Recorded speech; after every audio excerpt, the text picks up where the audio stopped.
নমস্কার দর্শক বন্ধুরা, আমি প্রতিমা। কুকিং উইথ প্রতিমা চ্যানেলে তোমাদের সবাইকে আবারও একবার আন্তরিকভাবে সুস্বাগতম। আশা করি বন্ধুরা তোমরা সবাই খুব ভালো আছো, সুস্থ আছো। আমিও তোমাদের মতো ভালো বন্ধু পেয়ে বেশ ভালো আছি।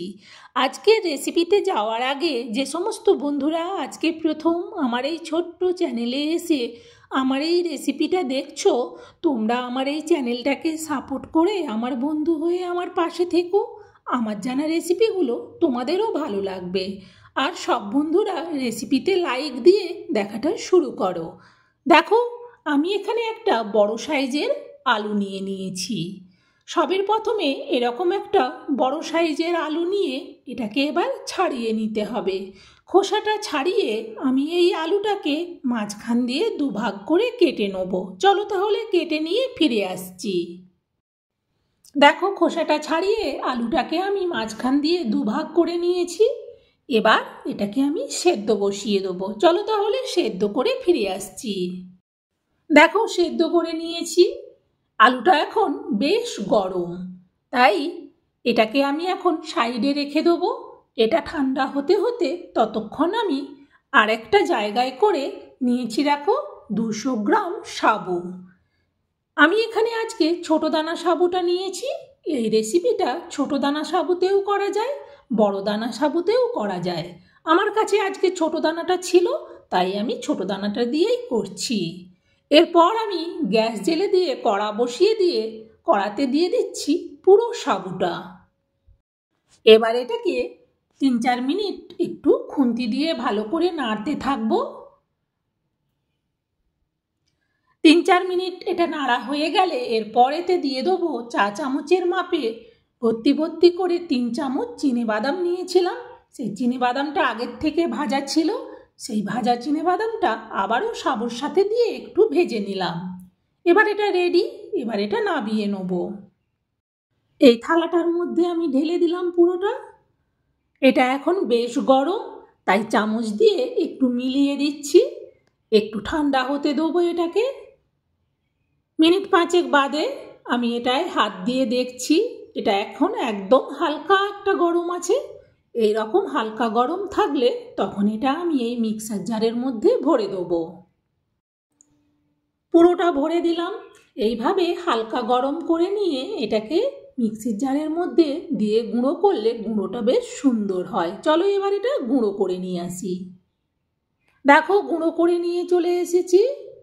সুন্দরভাবে গুঁড়ো হয়ে গেছে। এবার এই গুঁড়োটাকে আমি এই থালার মধ্যে আবারও ঢেলে দিচ্ছি। এইটাকে এবার সাইডে সরিয়ে সেই যে দুটো আলু সেদ্ধ করা ছিল, একটা আলু দুটো ভাগ করা ছিল, সেই আলুটা এবার ঠান্ডা হয়ে গেছে। সেটাকে এবার গ্রেট করে নেব। পুরো আলুটাই আমার গ্রেট করা হয়ে গেছে। এরপর আমি আবারও এই আলুটাকে সরিয়ে দিয়ে এই সাবুর মিশ্রণটাকে নিয়ে নিলাম। সাবু আর বাদামের মিশ্রণের গুঁড়োটা পরিমাণ মতো দিয়ে দিচ্ছি লবণ, আর দিচ্ছি 1/2 চামচ মৌরি গুঁড়ো, আর দিচ্ছি অল্প একটু গোটা জিরে, আর দিচ্ছি পরিমাণ মতো লঙ্কার গুঁড়ো, যে যেমন ঝাল পছন্দ করবে, আর দিচ্ছি অল্প একটু বেকিং সোডা। এরপর এতে দিচ্ছি অল্প একটু কারি পাতা। কারি পাতাটাকে আমি আরও ঝিরিঝিরি করে কুচি করে নিয়েছি। এইভাবে ঝিরিঝিরি করে কুচি করে নিলে খুব ভালো হয়। এবার সব কিছুকে শুকনো অবস্থায় একবার ভালো করে মিশিয়ে নেব। সব কিছু যেন ভালো করে মেশানো হয়। তারপর ওই গ্রেট করা আলুটা থেকে আমি অল্প অল্প করে আলুটা নেব। একেবারে পুরোটা দেবো না, পাতলা হয়ে যেতে পারে। জল তো এতে একদমই দেবো না, তাও আলুটা আমি অল্প অল্প করে দেখে নেব যতটা লাগবে। তবে একটা আন্দাজে নিয়েছি, আমি জানি পুরোটাই লেগে যাবে, তবুও যদি বেড়ে যায় ওই জন্য অল্প অল্প নিচ্ছিলাম। এখন দেখলাম সবটাই লেগে যাবে, তাই সব আলু গ্রেট করা আলুটা নিয়ে নিলাম। এরপর এটাকে বেশ ভালো করে মাখতে হবে। আর তোমাদের যদি মাখতে গিয়ে একটু শক্ত মনে হয় তাহলে অল্প জল দিও। দেখো, সুন্দর করে মাখা হয়ে গেছে। এবার এটা আমি ঢেকে রেখে দেবো মিনিট 5-6 জন্য। মিনিট 5-6 বাদে আমি ঢাকনাটা সরিয়ে এটাকে আবারও দেখছি ডোটাকে। এবার ডোটাকে আবারও একটু ভালো করে মেখে নিতে হবে। সুন্দর করে যতটা মাখবো রেসিপিটা ততটা সুন্দর হবে। দেখো সুন্দর করে মেখে নেওয়ার পর আমি এবার লিচি কেটে নিচ্ছি। আর এই লিচিগুলো কিন্তু ছোট ছোট করে করব না, বড় বড় করেই করব। আমি এখানে 3 পিস লিচি করে নিলাম। এরপর আমি একটু শুকনো গুঁড়ি রেখেছিলাম, শুধু এটা সাবর গুঁড়ি, এতে বাদাম দেওয়া নেই। সেই গুঁড়োটা দিয়ে এবার ভালো করে গোল করে নিচ্ছি। এবার থালাটাকে সরিয়ে দিলাম, অল্প একটু গুঁড়ি আমি এই মেঝেটার মধ্যে দিয়ে দিলাম। হাত দিয়ে ভালো করে এবার এটাকে একটু চাপটা করে নেবো। প্রথমে যতটা সম্ভব হাত দিয়ে চাপটা করার পর এরপর আমি বেলনি চাকি দিয়ে এটাকে সুন্দর করে বেলতে থাকবো। যতটা সম্ভব এটাকে পাতলা করে বেলবো। যতটা বড় করা যায় ততটা বড় করব, আর যতটা সম্ভব পাতলা করে নেব। এরপর আমি একটা বাটি নিয়েছি, দেখো মিডিয়াম সাইজের বাটি। এই বাটি দিয়ে এবার গোল গোল করে কেটে নেব। বাটিটা দিয়ে গোল গোল করে কাটলে বেশ গোলটাও সুন্দর হবে, আর সবগুলো একই রকম সাইজের হবে।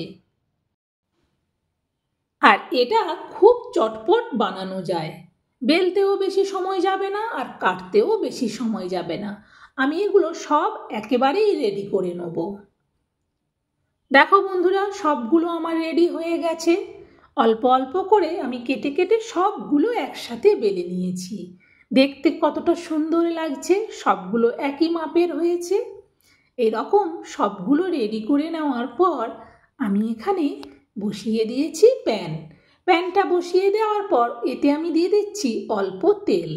তেলটাকে একটু আমি চাড়িয়ে নিচ্ছি। এবার প্যানটা গরম হলেই আমি একে একে করে দিয়ে দেবো। আমি 4 পিস করে ভাজবো, তাই সবের প্রথমেই 4 পিস দিয়ে দিলাম। এরপর ওই সাইডে তেলটা আছে, তেলটাকে একটু আমি এদিক পর্যন্ত গড়িয়ে নিলাম, যাতে সবগুলোর তলায় সমানভাবে তেলটা হয়। এক সাইড হয়ে গেছে, এবার আমি আস্তে করে উল্টে দেবো।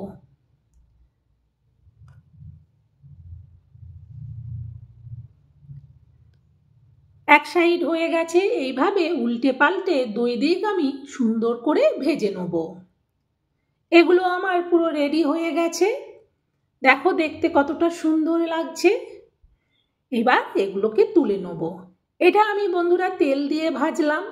এবার আমি তোমাদেরকে দেখাচ্ছি তেলবিহীনও এটা ভাজা যায়। যারা তেল পছন্দ করো না তারা এমনি এইভাবে তেলবিহীন ভাজবে।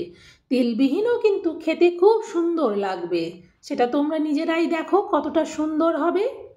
আবারও আমি তেলবিহীন 4 পিস দিয়ে দিলাম, তারপর আবারও উল্টে দিচ্ছি এক সাইড। আর এগুলো বেশ সুন্দর ফোলে, আর এতটাই নরম হয়, যখন তোমরা বানাবে তখন বুঝতে পারবে। দেখো কতটা সুন্দর করে এগুলো ফুলছে। সব সময় আটা ময়দা বা একই রকম এটা ব্রেকফাস্টেও বানাতে পারবে, ডিনারেও বানাতে পারবে। খুব সুন্দর একটা হেলদি রেসিপি। দেখো কতটা সুন্দর করে ফুলে উঠেছে জিনিসটা। এবার এগুলোও ভাজা হয়ে গেছে, তেলবিহীনগুলোও ভাজা হয়ে গেছে, নাবিয়ে নিচ্ছি। তোমাদের যেটা সুবিধে, তেল দিয়ে সুবিধে হলে তেল দিয়ে ভেজো, বিনা তেলেও ভাজা যায়। দেখো সবগুলো যেমন বেলে রেখেছিলাম, আবার সব ভাজাগুলোকেও আমি একসাথে তুলে নিচ্ছি। এত নরম হয়, মুখে দিলেই মিলিয়ে যাবে, এত সুন্দর হয় এই রেসিপিটা। বন্ধুরা একবার হলেও বানিও, তাহলে বুঝতে পারবে যে কতটা সুন্দর এই রেসিপিটা। আর এটা খাওয়ার জন্যে এরকম একটা চাটনি দিলেই যথেষ্ট। চাটনি যদি না বানানো থাকে তাহলে একটু সস দিয়ে দিও, আর এটা এমনিও খেয়ে নেওয়া যাবে। বন্ধুরা এত সুন্দর একটা রেসিপি শেয়ার করলাম, তোমাদের কেমন লাগলো সেটা অবশ্যই কমেন্টে জানিও। আর এটা শেয়ার করে দিও, যাতে এইভাবে একটা আলু আর অল্প সাবু দিয়ে সবাই এইরকম একটা টেস্টি রেসিপি বাড়িতে বানিয়ে নিতে পারে। আজকের মতো রেসিপি শেষ, আজকের মতো বিদায়।